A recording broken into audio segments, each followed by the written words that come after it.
What if I told you we could pull clean, fresh drinking water directly out of the air around us? I know, it sounds like something straight out of science fiction, but today we're going to dive into a technology that does exactly that. So, is this the real answer to one of humanity's biggest challenges? Well, let's find out. Because, before we can talk about the future, we really have to face the present. And the reality is, for huge parts of our world, this image, it isn't just a picture, it's a daily struggle. Fresh, clean water is fast becoming one of our planet's most precious and most endangered resources. And this is the scale of the problem we're talking about. 1 billion people. Just let that number sink in for a second. That's more than 1 in every 10 people on Earth right now who are affected by water scarcity. This isn't some distant problem. It is a massive global crisis, and it's growing every single day. Which, of course, brings us to the most fundamental question of all. As our traditional sources start to dry up and the demand just keeps growing, where are we going to find the water we need to survive, let alone thrive?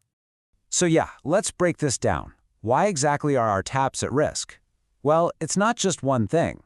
It's actually a combination of climate change, pollution, and ever-increasing demand that's creating a perfect storm. If you look here, you can see the key pressures all stacking up. We've got more extreme weather events, so more frequent droughts and then sudden massive floods.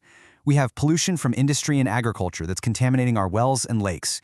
Our industrial demand for water is just constantly on the rise. And all of this is causing our groundwater levels to drop to really dangerous lows. I mean, in a place like India, the water available per person has already fallen below the official stress threshold. And that trend? It's only getting worse.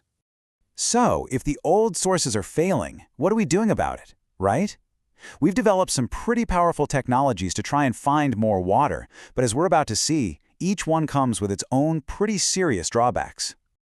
Okay, let's look at our current options. You've got desalination, which turns saltwater fresh. Sounds great, but it requires a huge upfront investment. That's CapEx, and it can seriously harm marine life.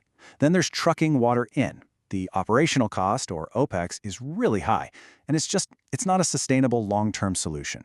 Drilling new wells? That's kind of like a shot in the dark. You might just hit a dry patch, and even if you don't, you're still draining our underground aquifers. Heck, even the first attempts at this air-to-water tech, what we call legacy AWGs, were just way too inefficient and expensive, costing over 5 rupees for a single liter of water. But this is where the story takes a fascinating turn. We've looked at the ground, we've looked to the sea, but what if the most abundant, most untapped reservoir of fresh water isn't under our feet at all, but literally all around us? And this brings us to the AWG revolution, a completely new generation of technology that's designed to efficiently and, maybe most importantly, affordably, harvest the moisture right out of our atmosphere. So, what exactly is an atmospheric water generator, or AWG for short? Well, it's a piece of advanced tech that literally pulls moisture from the air and, through this incredible internal process, turns it into clean, safe, and even mineralized drinking water. Now, what's so cool about this is how simple the core principle is. You've seen this happen 1,000 times. Just think about a cold can of soda on a hot, humid day. See how it sweats with all those little beads of water? And AWG does exactly that, just on a massive, super efficient industrial scale. The whole process really breaks down into 3 pretty elegant steps. First, the machine just draws in humid air and chills it way down, forcing that water vapor to condense into liquid. Second, that raw water gets passed through a really sophisticated multi-stage filtration system that strips out any and all impurities. And finally, essential minerals are added back into the water, which makes sure it's not just pure, but it's also healthy and tastes great. And this diagram just illustrates that entire journey perfectly. You can see the air coming in through the filter, it hits that condensation chamber, and then the water gets pumped through the purification system. It's all self-contained, all leading to one simple output: a tap with pure drinking water. So, look, the science is fascinating, for sure, but what does this technology actually deliver in the real world? How does it actually stack up against what we're all using right now? I mean, the difference is just stark. On the left, you see a traditional industrial reverse osmosis, or RO system. It's a complex maze of pipes and pumps and tanks. On the right, that's an example of a next-generation system, the UnTap AWG. It's clean, simple, one self-contained unit. It is a genuine leap forward in both design and simplicity.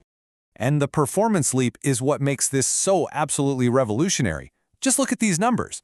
While that older AWG tech costs more than 5 rupees a liter, these new generation systems, they can bring that cost down to less than half a rupee.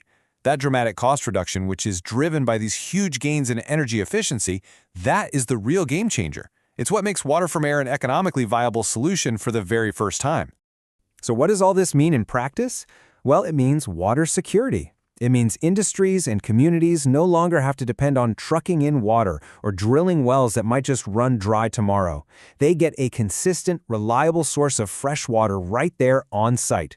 It protects them from shortages and helps them operate more sustainably. Really, it's about true independence. So where does this all take us?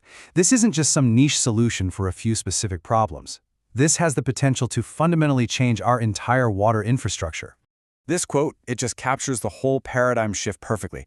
The idea that we can move from these massive centralized water systems to a decentralized network where each building, each factory, each community can become its own micro-water utility, completely stable, totally self-reliant, and ready for whatever the future holds. And that brings us right back to the big question, doesn't it? With this power to create clean water from the very air we breathe, literally anywhere on the planet, could this be the key to finally solving the global water crisis? Or is this just the first incredible step towards a future of true water independence? The potential is absolutely immense, and the exciting part is, it's a future that's starting to happen right now.